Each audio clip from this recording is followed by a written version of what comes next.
I don't know if I really like this with the hat. It kind of like darkens me out. It's like all I need now is like my voice modulated. Yes, I was at the scene, and I need to protect my identity for this criminal investigation. I'm a government whistleblower. I'm leaking government secrets and telling everyone about it. Yeah.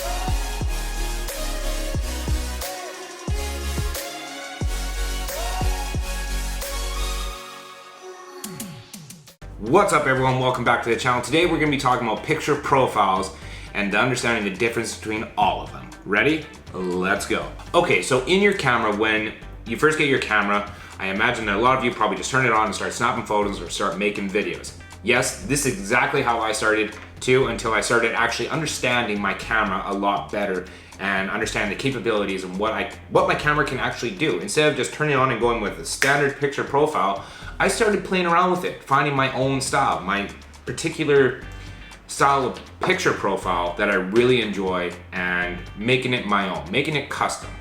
Because, well, I think that's like probably the most important thing, is that when you start off in these art fields, whether it's photography or video or cinematography, finding your own style, making your own mark in creating content is very important. And the more you do it, the more you understand it, and just the more fun you have. I honestly have fun just experimenting and trying different things and being like, wow, that was cool, or, oh God, never doing that again. Nope, never,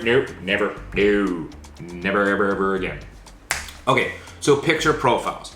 Now, when you first get your camera, there are certain profile pictures, and I'm just gonna rattle off a few. For example, there is standard, Cine D, C-Log, V-Log. These are the typical ones that kind of span across all different camera brands. Now, when I first started doing my YouTube and professional videos, I was only shooting in a standard picture profile, like the most standard. This picture profile is good for beginners because you don't really have to worry too much about color correction in post.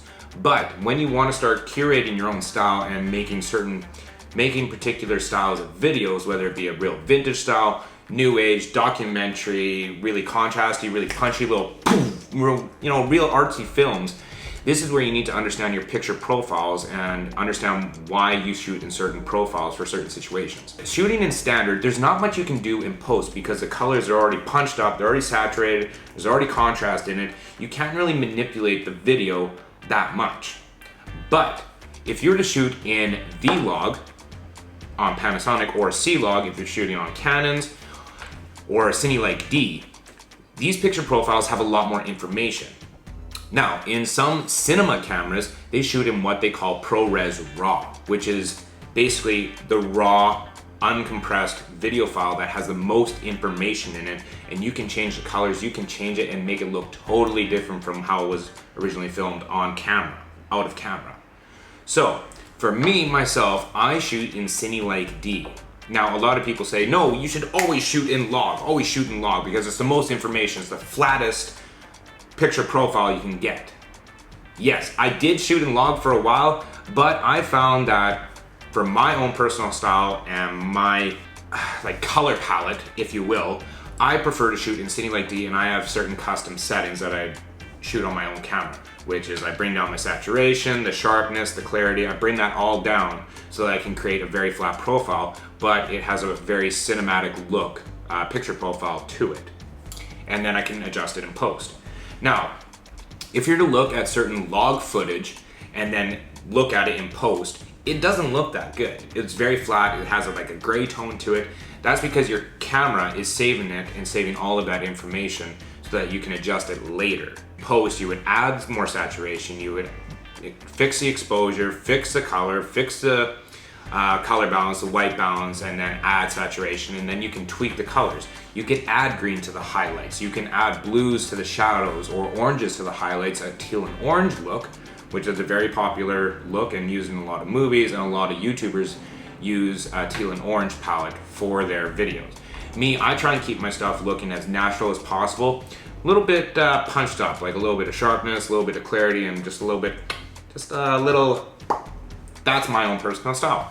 But this is like probably the most fun part of doing cinematography and doing videos, is that you can experiment. You can try all these different things. And when you start doing this stuff professionally, some clients come to you and say, hey, I really want this vintage look for my video. Okay, no problem. And shooting in a picture profile, understanding your picture profile, you can go back to the client and be like, yeah, that's not a problem at all. No, we can totally get that. Shooting in a C-Log or a log format, a very flat picture profile, saves all of that information so that you can manipulate it later in post and create a really, really interesting look or a real specific style to your videos. As if you were to shoot all of your stuff in a standard picture profile, there's not much that you can do with it in post because it's already been saturated, it's already been color corrected, it's already been white balanced. You can't do much with a standard picture profile. So my advice for you guys would be this. Just play around with your camera. Go into the picture profile settings and see what picture profile you like the best. Maybe you like standard. Maybe that works perfectly fine for you. Absolutely. Home videos? Perfect. Absolutely. No problem with that. And if you want to try and just get a little creative with it, it's like, you know what, I want to see what this looks like in black and white. But shooting in standard, it doesn't look that great and I can't change it all that much. Well, what if I shoot in Cine like V? That looks good in black and white when I color correct it. I want to have a vintage style. Maybe I should shoot in a log format. Just experiment with your camera, go through the different picture profiles and see which one fits you best. The sky's the limit when it comes to your creativity, guys. All right, that's it. I hope you guys enjoyed this video, took a little insight from it. I hope I explained that as best as I possibly can. I followed what I was saying. I hope that the rest of you followed along too. I might not be the best teacher in the world, but I'm trying. Alright, that's it guys. I hope you enjoyed this video. You guys know what to do. Smash that thumbs up button if you like this video. Subscribe if you haven't already. And I will see you guys in the next video. Later. Ugh, I did not do that gracefully at all. I'm gonna try again. Ow. Ow. I pulled out some of my hair. I pulled out my hair. Ow. Mofo. Little son of a... Mofo. Who says mofo anymore? I don't think I've said that since I was like trying to be like a little gangster in grade 3. Ugh. Nope.